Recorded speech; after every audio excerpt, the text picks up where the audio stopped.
लोग आपको रिमेंबर क्यों करते हैं फिर? पता नहीं यार, उनके पास टाइम है तो। जाकिर खान के कंटेंट के पीछे के लॉजिक के जज्बात के बारे में बताइए। मेरे ख्याल से उसके जज्बात से ज़्यादा उसमें इंटेंट का खेल है सारा।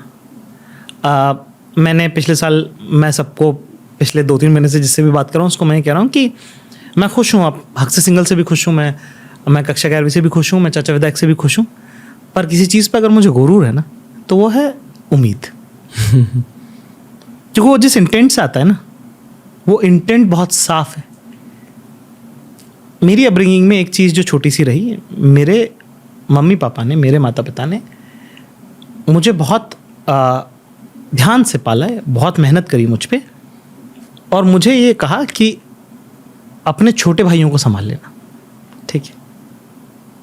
उससे हुआ ये कि मेरा एक नेचुरल एक बेंट है मेरा कि अपने जो दोस्त हैं, दूसरा क्या है कि क्योंकि मैं थोड़ा सा अपने दोस्तों से ज़्यादा, मैं बहुत कम उम्र में कमाने लगा था। मैं 9th से कमा रहा हूँ यार मैं, ठीक है ना, 12 साल की उम्र से कमा रहा हूँ मैं। क्या करते थे? सितार बजाता था ना मैं, रेस्टोरेंट में, शादियों में, ऐसा इंडियन क्लासिकल म्यूजिक सीख रहा था, तो वो भी एक साथ में चल रहा था। स्कॉलरशिप पे था, कंपटीशन जीत गए, 3-4 हज़ार रुपये मिल गए, और ये वो प्रवचनों के पीछे जो बैकग्राउंड म्यूजिक होता है ना, जब कोई बाबा प्रवचन कर रहे होते हैं, तो वो सब मैंने किया हुआ है, बहुत ज़्यादा किया हुआ मैंने वो सब, ठीक है।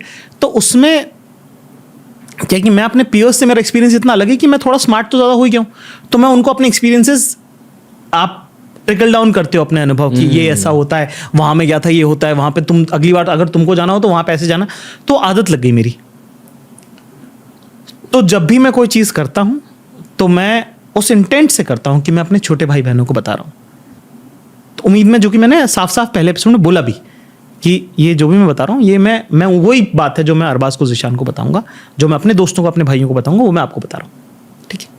मेरे ख्याल से वो इंटेंट ट्रांसलेट होता है, वो ऑनेस्टी, वल्नरेबिलिटी, क्योंकि मैं कंफर्टेबल हूँ अपने आप से, जब वो ट्रांसलेट होता है ना, तो वो चिपकती है बात। एक ना मैजिक है, आर्ट का सारा साइंस एक जगह है और एक अंडरस्टैंडिंग का मैजिक एक जगह। कि आपको मालूम है, अर्जुन जब तीर चलाते हैं ना, तो अर्जुन को ही पता है कि कैसे लगेगा वो मछली की आंख पे, ठीक है। प्रैक्टिस से भी नहीं होगा, वो साइंस से भी नहीं होगा, कार्डबोर्ड पे समझा के भी नहीं होगा, वो अर्जुन को ही पता है कि वो कैसे लगेगा मछली की आंख पे, ठीक है। When hard work meets excellence, that magic, वो जो मैजिक आता है ना, कि वो विराट कोहली को ही मालूम है कि वो ऐसे कैसे छक्का लगता है, ठीक है। उसके अंदर आप प्रैक्टिस कर लो, ये वो फलाना ढिमका, वो बहुत छोटी चीजें हैं उसमें, कि एक वक्त के बाद एक्सीलेंस में मैजिक आने लग जाता है। एक वक्त के बाद जब आप, when you are consistent with your practice, when you are consistent with your trying to understand the thing you are doing, उसके बाद एक पोर्टल सा खुलता है। और वो पोर्टल है मैजिक का, वो पोर्टल है आर्ट का, वो पोर्टल है कि हर आदमी जो भी अपने काम के पीक पे होता है ना, वो जो बिजनेसमैन अपने काम के पीक पे है ना, वो बिजनेसमैन नहीं है सिर्फ, वो आर्टिस्ट ही है। राफेल नडाल आर्टिस्ट है, सचिन तेंदुलकर आर्टिस्ट है, विराट कोहली आर्टिस्ट है, मेसी आर्टिस्ट है। क्योंकि एक वक्त पे हार्डवर्क खत्म हो जाता है, एक्सीलेंस भी खत्म हो जाती है, और वहां पे जो मैजिक है ना, उसका नाम आर्ट है। तो मैं उसको चेज कर रहा था हमेशा, कि इतना रियाज हो, इतनी सरलता हो।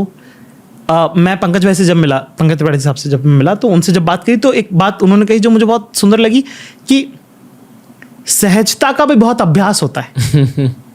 कि जब आपको जो कैजुअल लग रहा है उसकी बहुत प्रैक्टिस है। तो ये सारी बातें मिलाकर, और जब आप ईमानदारी और इंटेंट अगर आप सब घोलते हो, तो मेरे ख्याल से वो लगता है लोगों को, वो चाहे मैं हूं, कोई और हो। एक चीज़, छोटी छोटी चीज़ें ना, किन किन से सीखते हो आप। क्या हुआ कि इरफान साहब ने मुझे फ़ोन किया एक दिन, और एक फिल्म में उनको कुछ एक सीन था जो उनको मुझसे फिक्स कराना था। सीन में फिक्स मतलब क्यों, सीन था जिसने लिखा था, उनको थोड़ा और उसको पंचअप कराना था, थोड़ा कॉमेडी कराना था, या जो भी था, इमोशनल कराना था, पर he wanted me to rewrite that scene. Structure उसका था ही पहले से। मैंने स्ट्रक्चर देखा, स्ट्रक्चर मैंने सीन जो रिक्वायरमेंट थी उसके हिसाब से लिख दिया। 2015 की बात है, और बहुत 16 की बात है, बहुत मेरे लिए कहते हैं ना अंडरस्टैंडिंग, हर बार एक टप से कुछ होता है ना कि समझ में आता है कि अरे भाई ये है कुछ ज़बरदस्त चीज़। तो उसमें ना वो ना बात नहीं बन रही थी, मतलब कि जो भी ज़रूरत थी मैंने सब लिख दिया कि एक सीन में 3 एक्ट प्ले होना चाहिए, तो मैंने उसको उस तरह से डिज़ाइन किया, उसको बिल्डअप भी किया, पर फिर भी ना उसमें वो ऐसा जादू नहीं आ रहा था, एक होता ना कि आह नहीं आ रहा था उसमें। तो मैंने एक सच डाला उसके अंदर। आप जो भी काम करते हो ना क्रिएटिवली, उसमें चाहे आटे में नमक बराबर हो, पर आप सच बुरक के देखिए और उसका मैजिक आता है, और सडनली वो बात खिल गई पूरी, वो ना जैसे रोटी फूल गई हो, है ना, गुलाब को फूल खिल गया हो, वैसा वाला मैजिक मैंने देखा। उस दिन मुझे समझ में कि अरे अरे अरे अरे इसमें तो बड़ी पावर है भाई साहब। तो तब से अपना वो रहता है कि कोई भी बात बता रहे उसमें, जैसे कि फॉर एग्जाम्पल मैं बहुत डिटेल में बता रहा हूँ ये बात, कि जैसे लोकेशन है या तो सीन है कोई या डायलॉग है, अगर मैं कोई भी चीज़ डिस्क्राइब कर रहा हूँ तुमको, तो मैं ये कोशिश करता हूँ कि इन 3 में से कोई एक चीज़ सच हो। Location, scene, dialogue. हाँ, लोकेशन सच कैसे हो सकता? लोकेशन सच होगी कि अगर मैं तुमको बता रहा हूँ कि जैसे कि कक्षा 11वीं में अगर मैं तुमको ये बता रहा हूँ कि मैं प्रिंसिपल ऑफिस से नीचे उतरा सीढ़ियों से आके, तो मेरा क्लासरूम कोने पे था, तो उसके ठीक पहले मैं पापा के साथ वहीं रुक गया। अभी लोकेशन इतनी सच है ना क्योंकि मेरे दिमाग में भी सच है ये। तो जब मैं तुमको बता रहा हूँ तब तुमको भी दिख रही ना, तो तुम अब यहाँ हो लोकेशन पे मेरे साथ। अब इसके बाद जो मैं बोलूंगा वो तुम मानोगे क्योंकि लोकेशन सच है। मैं दूसरे का मुझे नहीं पता, पर मैं अपने लिए मेरी अपनी कोशिश रहती है कि एक चीज, एक पैर मेरा सच पे अगर रहेगा तो मैं 6 लोगों को फ्लाइंग किक मार सकता हूँ।